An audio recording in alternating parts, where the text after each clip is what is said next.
નમસ્કાર વિદ્યાર્થી મિત્રો, મારી યુટ્યુબ ચેનલ સંજય પટેલમાં આપ સૌનું હાર્દિક સ્વાગત છે. મિત્રો, આજના વિડીયોની અંદર આપણે ધોરણ 6 વિષય છે સામાજિક વિજ્ઞાન, જેનો પાઠ 2 જેનું નામ છે મહાસાગરો અને ખંડો, તેના ભાગ 3 ની અંદર આજે આપણે પાઠ સમજૂતી અને પ્રશ્ન જવાબો છે તેના વિશે જોવાના છીએ. વિદ્યાર્થી મિત્રો, જો તમે મારી ચેનલમાં નવા હોય તો મારી ચેનલને જરૂરથી સબસ્ક્રાઇબ કરો. વિડીયો સારો લાગે તો લાઇક કરો, શેર કરો અને બેલ નોટિફિકેશન ઓન કરો, જેથી મારા આગળના નવા વિડીયો પણ આપને મળતા રહે. તેમજ વિદ્યાર્થી મિત્રો, આ પાઠના PDF જોવા માટે પ્લે સ્ટોરમાંથી અમારી એપ્લિકેશન વિશ્વગુરુ STDFથી 12 ગુજરાતી ડાઉનલોડ કરી તમારા મોબાઈલમાં ઇન્સ્ટોલ કરો. જે તમે શરૂ કરશો તો તમને આ પ્રકારે જોવા મળશે, જેમાં બધા ધોરણની અંદર ધોરણ બતાવશે. ધોરણ પસંદ કરશો એટલે વિષય બતાવશે. વિષય પસંદ કરશો એટલે પાઠનું નામ બતાવશે. જેમાં તમે વિડીયો ઉપર ક્લિક કરશો તો તમને વિડીયો જોવા મળશે અને PDF ઉપર ક્લિક કરશો તો તમને PDF જોવા મળશે. આ ઉપરાંત જો તમે MCQ ઉપર ક્લિક કરશો તો આ પાઠના MCQની ક્વિઝ છે તે તમે રમી શકશો. તો આશા રાખું અમારી એપ્લિકેશન પણ આપને ગમશે. જરૂર ડાઉનલોડ કરજો. તો ચાલો શરૂ કરીએ પાઠ 2 ભાગ 3. ચાલો વિદ્યાર્થી મિત્રો, ભાગ 1 અને 2 આપણે શરૂઆતના વિષયો છે તેની માહિતી મેળવી. જેમ કે ભાગ 1 ની અંદર આપણે મહાસાગરો અને ખંડોનું વિતરણ કેવી રીતે થયેલું છે તેના વિશે જાણકારી મેળવી.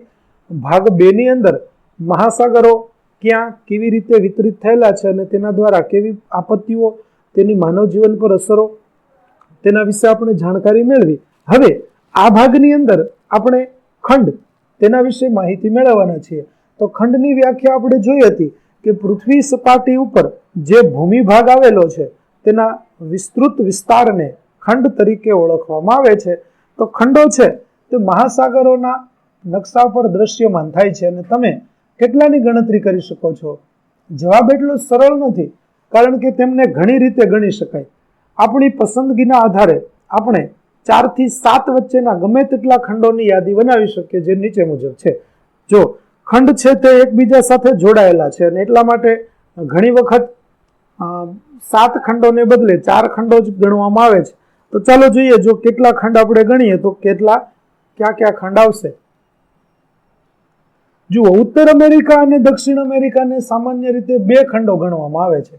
પરંતુ જો એક જ ભૂમિભાગ તરીકે જોવામાં આવે તો તેમને એક તરીકે પણ ગણી શકાય, કારણ કે ઉત્તર અમેરિકા અને દક્ષિણ અમેરિકા છે તે એક જ ભૂમિભાગ છે. એટલે બંનેને ભેગા કરીને પણ આપણે ગણી શકીએ તો 2 વચ્ચે એક જ ખંડ થાય. એવી જ રીતે યુરેશિયા, જે અગાઉ આપણે નકશામાં જોયો હતો, કે યુરોપ અને એશિયાને સામાન્ય રીતે 2 ખંડો તરીકે ઓળખવામાં આવે છે.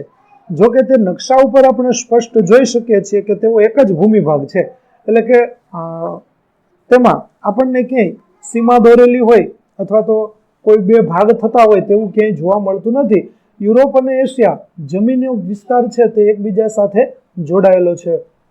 ઐતિહાસિક અને સાંસ્કૃતિક દ્રષ્ટિએ એશિયાથી યુરોપ ભિન્ન રીતે વિકસિત થયું છે. તેથી આને 2 ખંડ તરીકે આપણે જોઈ શકીએ છીએ. આમ યુરોપ અને એશિયા બંને ઐતિહાસિક અને સાંસ્કૃતિક દ્રષ્ટિએ અલગ છે. ભૂમિ વિસ્તારની દ્રષ્ટિએ જોવા જઈએ તો બંને ખંડો એક સમાન છે, એટલે તેને પણ આપણે એક તરીકે ઓળખીએ. જોકે ભૂસ્તર શાસ્ત્રીઓ સામાન્ય રીતે તેમને એક જ ખંડ માને છે અને જેને યુરેશિયા તરીકે ઓળખવામાં આવે છે.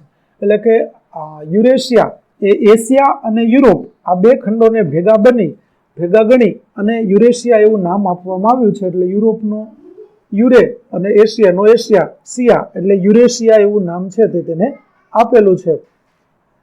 જ્યારે આફ્રિકા અને યુરેશિયાને સામાન્ય રીતે 2 ખંડો ગણવામાં આવે છે અને કેટલીક વાર એક પણ ગણે છે. એટલે આવી રીતે ગણતરી કઈ રીતે આપણે કરીએ છીએ તેના આધારે ખંડોની સંખ્યા છે તે નક્કી થાય છે. તો ચાલો આપણે જોઈએ કે કેટલા ખંડ ગણીએ તો કેટલા થાય.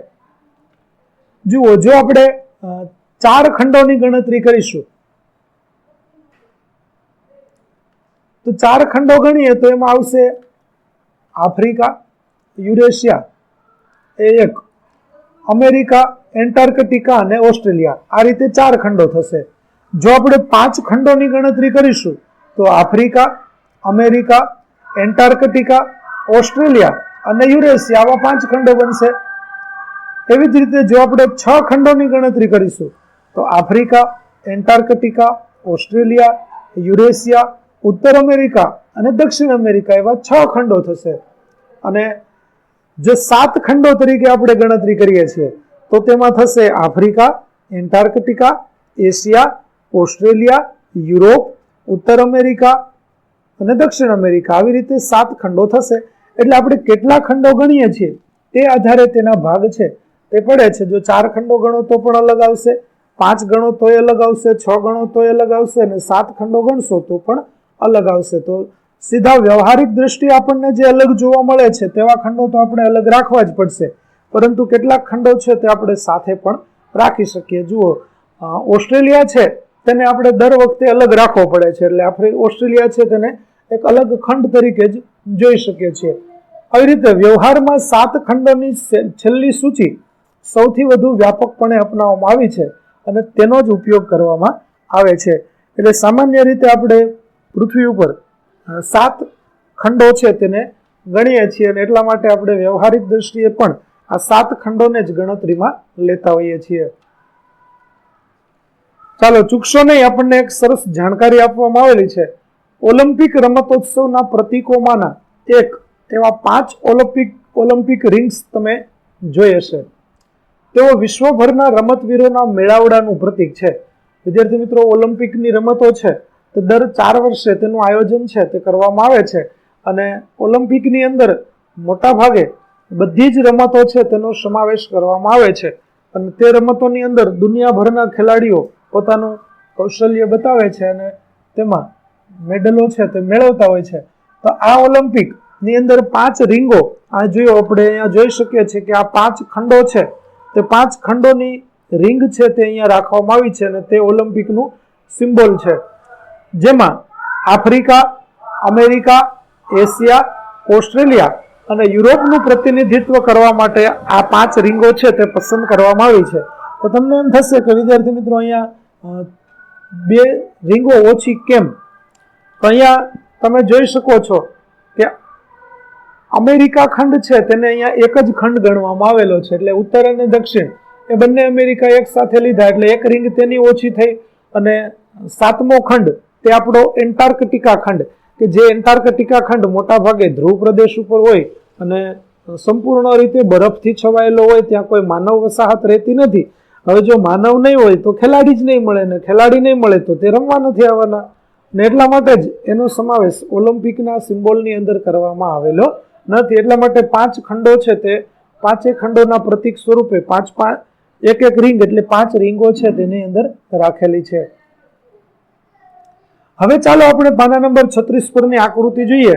જે 7 ખંડોની યાદી પર આધારિત છે તે તેમના વાસ્તવિક આકાર દર્શાવતી નથી, પરંતુ તેમના સાપેક્ષ કદને દર્શાવે છે. એટલે કે ચોક્કસ આ જ પ્રકારનો ખંડ આપણને જોવા મળતો નથી, પરંતુ તેના જેવો આકાર આપણને અહીંયા જોવા મળે છે. તો ચાલો આપણે જોઈએ. તો ચોરસની સંખ્યા ગણી અને સૌથી મોટા ખંડ અને સૌથી નાના ખંડનું નામ આપો. તો વિદ્યાર્થી મિત્રો, અહીંયા તમે આકૃતિમાં જોઈ શકો છો કે જે ખંડ સૌથી મોટો છે, જે ચોરસે વધારે જગ્યા રોકેલી હોય તે સૌથી મોટો ખંડ હોય. તો જુઓ, અહીંયા તમે જોઈ શકો છો કે આ ખંડ છે તેણે સૌથી વધુ જગ્યા રોકેલી છે.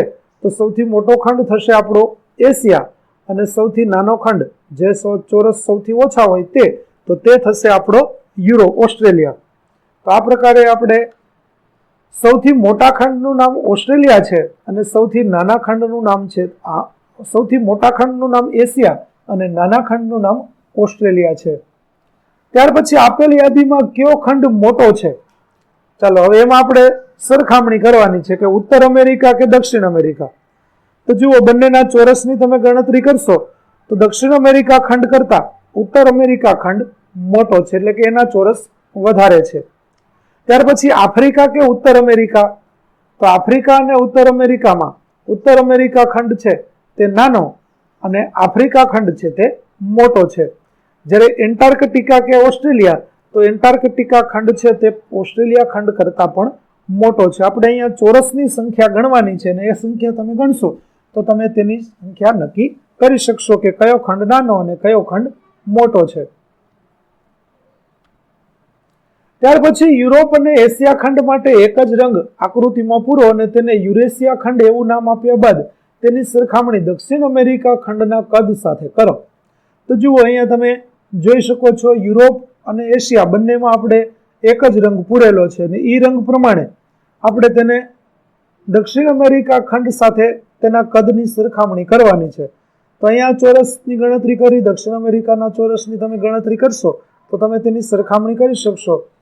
તો ઉપર આપેલ આકૃતિમાં યુરોપ અને એશિયા ખંડના ચોરસમાં પેન્સિલથી રંગ પૂરો અને ત્યારબાદ રંગ પૂરાયેલ ચોરસવાળી આકૃતિને યુરેશિયા એવું નામ આપો. હવે આકૃતિમાં જુઓ તો ખ્યાલ આવશે કે દક્ષિણ અમેરિકા ખંડ કરતા યુરેશિયા ખંડનું કદ વધારે છે.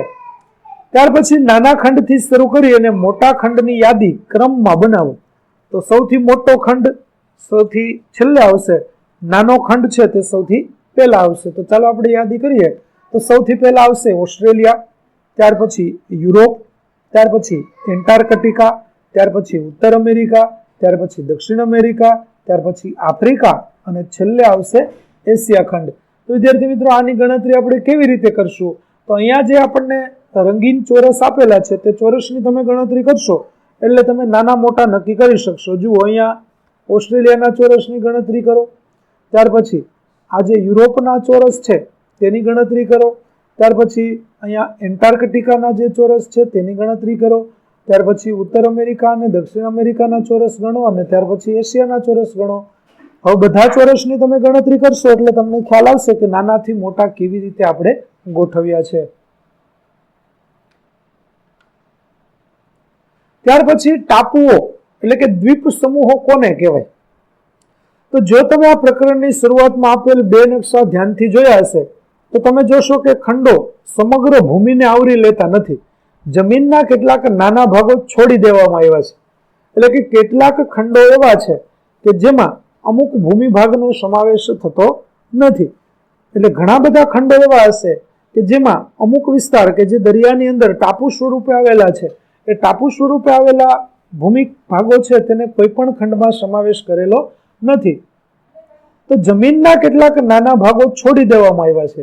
તો ચારે બાજુ પાણીથી ઘેરાયેલી જમીનના આવા નાના ભાગને ટાપુ કહેવામાં આવે છે.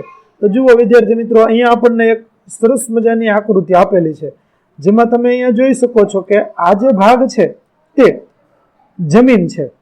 બાકીની અહીંયા જે તમે બધી જ આકૃતિઓ જુઓ છો તે બધા ભાગની અંદર આપણને પાણી જોવા મળે છે, જ્યારે વચ્ચેના ભાગ છે તેમાં જમીન આવેલી છે. તો જ્યારે જમીનનો કોઈ ભાગ ચારે બાજુ પાણીથી ઘેરાયેલો હોય તો તેને ટાપુ કહેવામાં આવે છે. તેની ચારે બાજુ પાણી હોય છે અને વચ્ચે જો જમીન આવેલી હોય તો તે ટાપુ કહેવાય. ખંડો પણ ચારે બાજુ પાણીથી ઘેરાયેલા છે, પરંતુ તેમના મોટા કદને કારણે તેમને ટાપુઓ કહેવામાં આવતા નથી. પૃથ્વી પર વિવિધ કદના લાખો ટાપુ આવેલા છે. હવે આપણને એમ થાય કે ભાઈ ખંડ એટલે તો તેને પણ આપણે ટાપુ ગણીશું? તો નહીં. શું કામે નહીં ગણીએ? તો ખંડ છે તેમાં જમીન વિસ્તાર ખૂબ મોટો છે અને એટલા માટે તે મોટા વિસ્તારમાં હોવાના કારણે આપણે તેને ટાપુ કહેતા નથી. પૃથ્વી પર વિવિધ કદના લાખો ટાપુઓ છે તે આપણને જોવા મળે છે. માત્ર ભારતની આસપાસ આવા 1300 જેટલા ટાપુઓ આવેલા છે. અહીંયા તો ખૂબ વધારે ટાપુઓની તમે સંખ્યા જોઈ શકો. તો દુનિયાની અંદર જો આપણે જોવા જઈએ તો ઘણા બધા ટાપુઓ છે તે આવેલા છે. ત્યાર પછી ચૂકશો નહીં, ગ્રીનલેન્ડ એ વિશ્વનો સૌથી મોટો ટાપુ છે. તેને પૃથ્વીના ગોળા પર અથવા નકશા ઉપર શોધો અને તેના કદને સમજવા માટે તમારે ભારતના 10 સૌથી મોટા રાજ્યોના વિસ્તારો તેમાં ઉમેરવા પડે તો ગ્રીનલેન્ડ ટાપુ જેટલી વિસ્તાર થાય. તો ચાલો આપણે પૃથ્વીના નકશા ઉપર ગ્રીનલેન્ડ ટાપુને જોઈએ. તો જુઓ, અહીંયા તમને જોવા મળે છે આ છે તે ગ્રીનલેન્ડ ટાપુ છે જે કોઈ પણ ખંડની અંદર એનો સમાવેશ કરવામાં આવેલો નથી. અને ભારતના 10 મોટા રાજ્યો તમે ભેગા કરશો ત્યારે ગ્રીનલેન્ડ જેટલો વિસ્તાર છે તે થશે. આવી રીતે ગ્રીનલેન્ડનો ટાપુ છે તે આપણે જોઈ શકીએ છીએ. દુનિયાના નકશા ઉપર ગ્રીનલેન્ડ આ રીતે જોવા મળે છે. ભારતમાં 1300 થી વધુ નાના મોટા ટાપુ આવેલા છે. તેમાં 2 મુખ્ય જૂથોનો સમાવેશ થાય છે જે આગળ આપણે નકશાની અંદર જોયા હતા, જેમાં બંગાળના ઉપસાગરની અંદર અંદમાન અને નિકોબાર ટાપુ જ્યારે અરબી સમુદ્રની અંદર લક્ષદ્વીપના ટાપુઓ છે તે આપણે જોઈ શકીએ છીએ. ત્યાર પછી 1891 થી 81 થી ભારતીય એન્ટાર્કટિકા કાર્યક્રમ હેઠળ એન્ટાર્કટિકામાં સંશોધન ચાલી રહ્યું છે. તે ખૂબ જ ઠંડી અને કઠોર આબોહવા ધરાવતો ખંડ છે. આકૃતિ 2.1 જુઓ, જેમાં સફેદ વિસ્તાર બરફથી બનેલો ઢંકાયેલો છે. 1983 ભારતે એન્ટાર્કટિકામાં દક્ષિણ ગંગોત્રી નામનું પહેલું વૈજ્ઞાનિક બેઝ સ્ટેશન સ્થાપ્યું. બાદમાં વધુ 2 મથકો સ્થાપ્યા હતા. ભારતીય વૈજ્ઞાનિકોની લગભગ 40 ટીમોએ આ સુદૂર પ્રદેશમાં ખાસ કરીને આબોહવા અને પર્યાવરણીય ઉત્ક્રાંતિ પર સંશોધનો કર્યા છે. વૈજ્ઞાનિકો જ્યાં રહે છે તે વસાહતમાં એક પુસ્તકાલય અને પોસ્ટ ઓફિસ પણ બનાવવામાં આવી છે. આવી રીતે એન્ટાર્કટિકા ખંડ, કે મેં અગાઉ પણ વાત કરી હતી કે એન્ટાર્કટિકા છે તે નિર્જન ટાપુ છે. ત્યાં કોઈ પણ માનવ વસાહત રહેતી નથી, કારણ કે તે સમગ્ર વર્ષ દરમિયાન ખૂબ જ નીચું તાપમાન અને બરફથી ઢંકાયેલો રહેવાના કારણે ત્યાં સજીવ સૃષ્ટિ છે તેને રહેવાની ખૂબ જ મુશ્કેલીઓ પડે છે, અને એટલા માટે ત્યાં મોટા ભાગે કોઈ માણસો રહેતા નથી. ભારતનું એક દક્ષિણ ગંગોત્રી નામનું જે સંશોધન કેન્દ્ર છે તે ત્યાં આવેલું છે. તેની અંદર સંશોધનો થઈ રહ્યા છે. ત્યાર પછી મહાસાગરો અને તેની સાથે જોડાયેલા જીવનનો અભ્યાસ કરીએ તો મહાસાગરો અને ખંડો પર્યાવરણના મહત્વપૂર્ણ ભાગ છે. આપણે પાઠની શરૂઆતમાં જ જોયું હતું કે મહાસાગરો છે તે માનવ ઇતિહાસમાં કે માનવ સમાજ માટે ખૂબ જ ઉપયોગી છે, કારણ કે જીવસૃષ્ટિની શરૂઆત છે તે જ મહાસાગરોથી થઈ હતી. આપણા જીવનના મોટા ભાગના પાસાને અસર કરે છે, પછી ભલે આપણે તેની નોંધ ન લઈએ. અગાઉ ઉલ્લેખ કર્યો તે મુજબ મહાસાગરોના લીધે ભૂમિખંડો ઉપર વરસાદ થાય છે, જે પૃથ્વીના જળચક્રનો એક ભાગ છે, જેનો તમે વિજ્ઞાનમાં વધુ અભ્યાસ કરશો. કેમ કે જળચક્ર છે તેમાં સમુદ્ર છે તેનો ખૂબ જ મહત્વનો ભાગ છે, અને સમુદ્રના લીધે જ આપણું જળચક્ર છે તે વ્યવસ્થિત રીતે ચાલે છે. દાખલા તરીકે મહાસાગરો વિના વરસાદ ન પડે તો પૃથ્વી રણ પ્રદેશ જેવી બની જાય. વધુમાં વિશ્વનો અડધાથી વધુ ઓક્સિજન મહાસાગરોની વનસ્પતિ દ્વારા ઉત્પન્ન થાય છે. તેથી જ તેમને પૃથ્વીના ફેફસા કહેવામાં આવે છે. અને તેથી મહાસાગરો આબોહવાનું નિયમન કરવામાં અને પૃથ્વી પરની જીવસૃષ્ટિ ટકાવી રાખવામાં નિર્ણાયક ભૂમિકા ભજવે છે. ચાલો એક સરસ મજાની આકૃતિ દ્વારા આપણે તે સમજીશું. આગળના પેજ પછી તે જોઈશું. સૌપ્રથમ આપણે આ જાણકારી મેળવી લઈએ. મહાસાગરો એ માનવ સભ્યતા પર અન્ય ઘણી રીતે ઊંડી અસર કરે છે. શરૂઆતના સમયથી લોકો અન્ય પ્રદેશોમાં સ્થળાંતર કરવા, તમામ પ્રકારની ચીજવસ્તુઓનો વેપાર કરવા, લશ્કરી કવાયતો હાથ ધરવા અને માછીમારી દ્વારા ખોરાકના સ્ત્રોત તરીકે મહાસાગરો અને સમુદ્રોનો ઉપયોગ કરે છે. મહાસાગરો એ આપણી સમગ્ર વિશ્વમાં દરિયાકાંઠાના લોકોની સંસ્કૃતિઓને પોષી છે.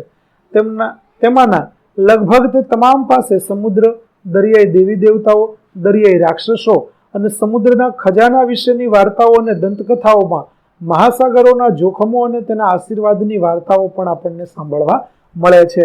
આવી રીતે સમુદ્ર કિનારે રહેતા લોકો માટે જ નહીં, પરંતુ સમગ્ર માનવજાત માટે મહાસાગરો છે તે ખૂબ જ મહત્વના, ખૂબ જ ઉપયોગી છે.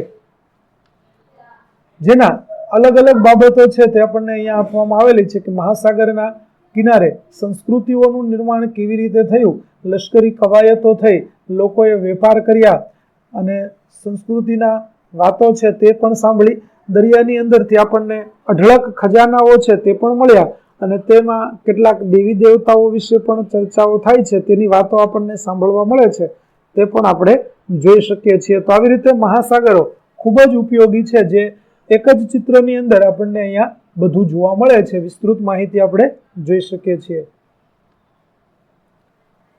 ચૂકશો નહીં, યુનાઇટેડ નેશન્સે આપણા રોજિંદા જીવનમાં મહાસાગરની મહત્વપૂર્ણ ભૂમિકાને યાદ રાખવા માટે 8મી જૂનને વિશ્વ મહાસાગર દિવસ તરીકે જાહેર કર્યો છે.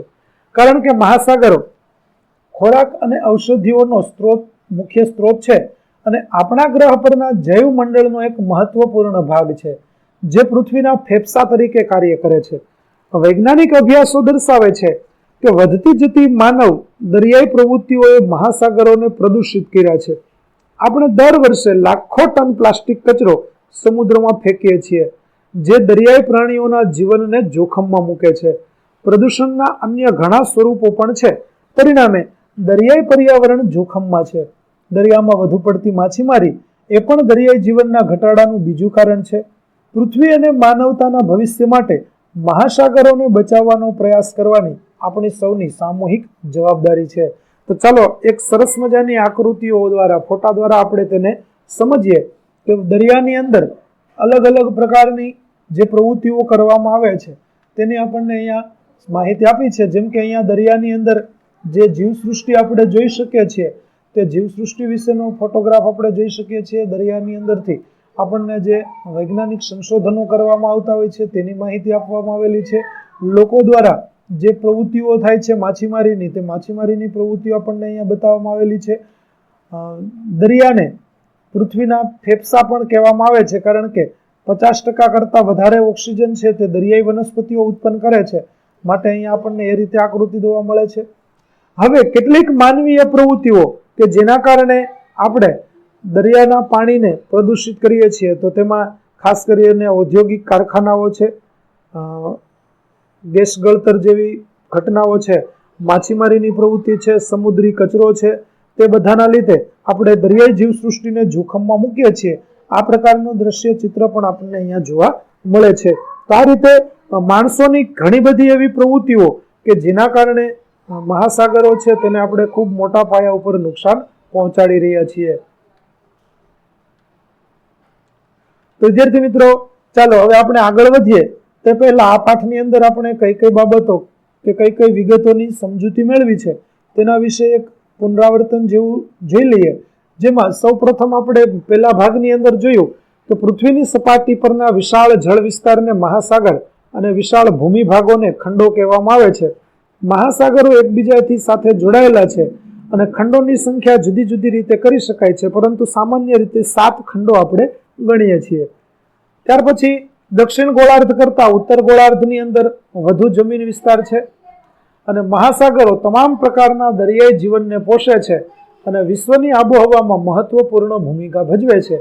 અતિશય માનવીય પ્રવૃત્તિઓ દ્વારા આને ગંભીર અસર થઈ છે અને તેને સામૂહિક રીતે બચાવવાની જરૂરિયાત છે, જે આપણા સૌની ફરજ બની જાય છે. તો આપણે મહાસાગરોને બચાવવા માટે આપણાથી બનતા પ્રયત્નો કરવા જોઈએ. તો વિદ્યાર્થી મિત્રો, અહીં આપણો પાઠ 2 નો ભાગ 4 છે, ભાગ 3 છે તે પૂરો થાય છે. આગળના ભાગનો વિડીયો મેળવવા માટે મારી ચેનલને જરૂરથી સબસ્ક્રાઇબ કરો, તેમજ PDF જોવા માટે પ્લે સ્ટોરમાંથી અમારી એપ્લિકેશન વિશ્વગુરુ STD 1-12 ગુજરાતી ડાઉનલોડ કરો. ફરી મળીશું આપણે નવા વિડીયો સાથે. ત્યાં સુધી આવજો.